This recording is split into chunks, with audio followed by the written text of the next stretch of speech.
Welcome to the Decode Podcast with Elias Malfovan, Daniel Stanfill, and Sean Kincaid.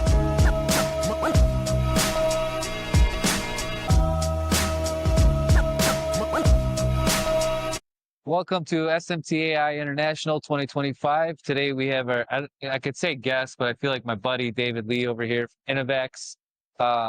Really cool. I feel like you were the first ones on the scene to do what you're doing. And the level that you guys take it to. I don't know if you want to explain about your company a little bit, give people the background a little bit, what's going on before we... You mean Inovaxe on the scene, like not me doing what I'm doing because I'm so cool and everything. We could change this to the D's, actually. David, David Code Podcast. No, but you are right. No, Inovaxe, we probably were one of the first ones on the scene to do what we do. We do smart material handling, smart storage racks for SMT components, boards, tubes, trays, all the good stuff. Really anything material handling related in SMT, not just storage, but also receiving, MSL storage, X-ray counting, things like that. So, I have one question real quick, because this is kind of getting to me. Do you guys have the ability to have nitrogen in your cabinets, right? We do, yeah. Yeah. So that's when I've been at different events where I get to see different people's stuff. And they like basically have silica packs as their dry cabinet. Yeah. And I'm like, well, that's not as good as nitrogen. So I don't know if I've just been spoiled by seeing what you have. No, and it's even like different. First in, first out, and all that. Like it'll tell you when something got put in there. And absolutely, right? Absolutely. That's a must. You know, like the MSL control, starting the clock, starting the clock, stopping the clock. Yeah. And going back to the nitrogen question, it's. A lot of people will just like pump nitrogen in like constantly. So we actually have O2 sensors that will detect the density of the nitrogen inside the cabinet. So we're able to shut the valve off to conserve the, use of nitrogen and stuff like that. Really? Yeah. Because mine just runs 24/7. Yeah, that's what most people do. Yeah, but I have like a cabinets that's not Inovaxe, but it's just a cabinet that I pump nitrogen. Which is normal. Yeah. That's totally normal. It wasn't. You weren't around when I bought one. No, that's something new that we had probably maybe 2 years ago max. It's a little bit different. Even the makeup of the cabinet is unique to what we do. It's insulated stainless steel. All the doors are hand built. I don't know why they do that, but they do. It's just it's like one of those mental concept is like, well, we want it to be the highest quality, so we're going to hand make everything. I'm like, okay.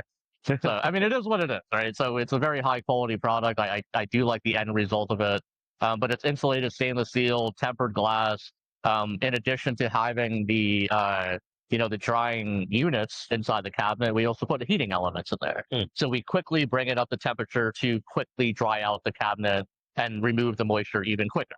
So, and like when the doors are open and stuff like that, moisture makes it in, room temperature makes it in. So we're able to dissipate that moisture quicker and get it back to a nominal state faster than a normal like dry cabinet where it's just drying. So can you kind of walk us through how it would work? I scan a job, right? I want to run this job and I've loaded all my parts then it just lights up. How does it work? Yeah. So today I would say, going back 7-8 years, it was a little bit more manual with people like would export work orders or setup sheets or bill of materials. Today it's become a lot more automated, and I think that's really like what I mostly enjoy doing is the technical software side of it.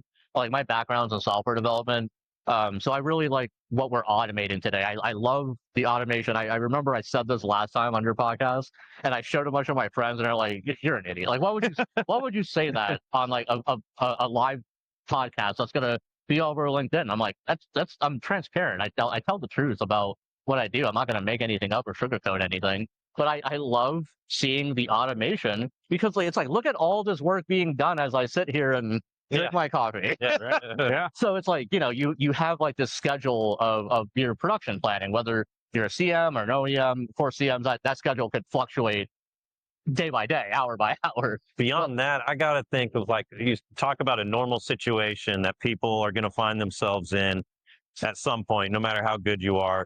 You're going to have something that is supposedly in your inventory, and maybe you've got a location it's supposed to be at, but it's not there, right? You go, you look for your reel, and it's not there. Like, does that ever happen to you? I use anchor box system, so like those little, you know, if you buy like a bunch of 8x8.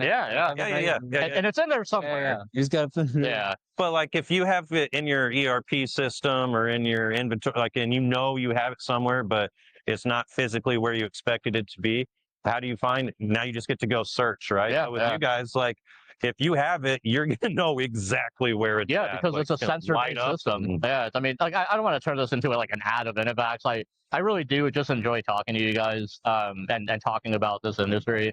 But yeah, like what we are doing is a sensor-based system. So like once you scan a reel and insert it into a location, it's a sensor that is detecting that placement of that reel. So it like you can't even steal the reel, because if you try to take it out, that sensor is going to go off instantly. Alarms go off everywhere. We even have some facilities, they want that unauthorized movement alarm to feed up to their MES, and their MES goes up to their ERP, and there's like a production manager monitoring this whole thing, like who stole this reel out of rack B in the warehouse. If you can actually make a custom arm that'll attach to it and like slap the person when they grab the wrong reel. You know what's crazy? Like those tablets run. That's a Microsoft tablet, just like a laptop. Those Microsoft tablets have Wi-Fi and Bluetooth capabilities. How do you think shot callers work? You know what I mean? That's where you're going with level. it. Yeah. Sean's like, I like So what I'm can it be done? Can it be done? Sure. But yeah, it's it's a sensor-based system, so we try to make it.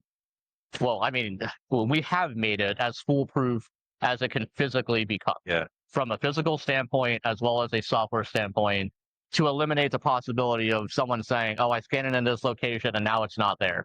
Well, that becomes impossible, right? So, and we're sending that information up where you like that proper lean data flow of it's in this location. Hey, MES, it's in this location. MES says, hey, ERP, Inovaxe said it's in this location. So we're updating the location. We're getting the quantity counts from the pick and plays and stuff like that. So full factory connectivity. So I mean, to the point of even when something comes in the door, right? Like the second you receive something, I know my shipping receiving department would love to have the Modi table, like because like Sans, especially with customer furnish, you might get a reel that has like 8 different labels on it. How are you supposed to know what's the, like, you might have different manufacturer part numbers, different lot codes, batch codes. Or like one character on that 45 character long MPN is like off, and it's like a different component. And if you transcribe that wrong or whatever manually, you're just posed, right? Even like the simpler things. Let's say the user gets all that correct, but then they mass print labels. Yeah. And then they put the wrong internal label on the wrong reel. Yeah. I had that happen this year. I'm not gonna, obviously I can't say who it is, but earlier this year they were looking at the Modi table and they're like, oh, maybe I'll have that in fiscal year for 2027 or something, or 2026. And then like 2 months later, they built thousands of bad panels because reels were labeled with the wrong internal part number. And that cost them almost $500,000. Yeah, your system would have been a lot less than that. And I'm like, yeah, you're talking about ROI. You could have bought 10 of those. So they're like, do you have any in stock in Florida right now? Yeah. And yeah, we did. So, and I'm just like, that's like there's like justifying ROI, and it's like you don't wait for something like that to happen. Yeah. Just like if you have like tools in what you're doing today, it's yes, and it's an initial investment, but in my opinion, and in my experience, it is less costly and a quicker ROI if you address those issues before that issue occurs. Proactive. Yeah, proactive. Right. Don't like I'm very against reactionary decisions. I like to plan things ahead of time. Yeah, that's in my opinion, it's less stressful. It's less of an investment up front. And it's a smoother thing to do. I try to live my life very chill and relaxed, and I try not to get worked up or, upset about anything. It's not good for you. You know what I mean? So it's just, before those issues happen and you're going to get angry when it happens, just, maybe let's prevent that from happening in the first place. Let's avoid it completely. Yeah. So. Yeah, because it's not if, it's just when and how bad, right? Happens, yeah. Well, David, thank you for doing this again. You're a staple of our podcast now, so I'm sure we'll see you at the next one. Yeah, too. for sure. You guys doing Apex? Or? Yeah, we'll be there. I'll see you at Apex. I might try to get somebody else to do this interview for once. They always send me to these things because they're always like, "Oh, you're you're a natural at talking to people. I'm like, it's because I'm friends with these people. Yeah. You know what? Like put Logan to work. Yes, right? exactly. I tried to get Logan to do it. I tried to get our president to do it. I tried to get our new VP of sales to do it. And they're like, how about you just do this one and I'll watch it, and then he's got the what's new in electronics one tomorrow. And I'm like, all right, well, one day, maybe Apex, whenever you're gonna sit in this chair. Well, we'll be by your booth a bit later too to see some of the cool stuff you brought. You guys got a great location. Quick question: would you guys ever allow 2 people to be on the show? Yeah. I know we need an extra chair, but Bring your own chair. Bring your own chair. Need your own microphone and your own microphone. Yeah. Andrew, There would be some additional. Yeah. all right. We'd have. We can figure it out. We'd We have can to figure it out. I just thought it would be a cool idea. We can do it. Yeah. We can figure it out. But all right, sweet. Thanks, David. Thank you guys.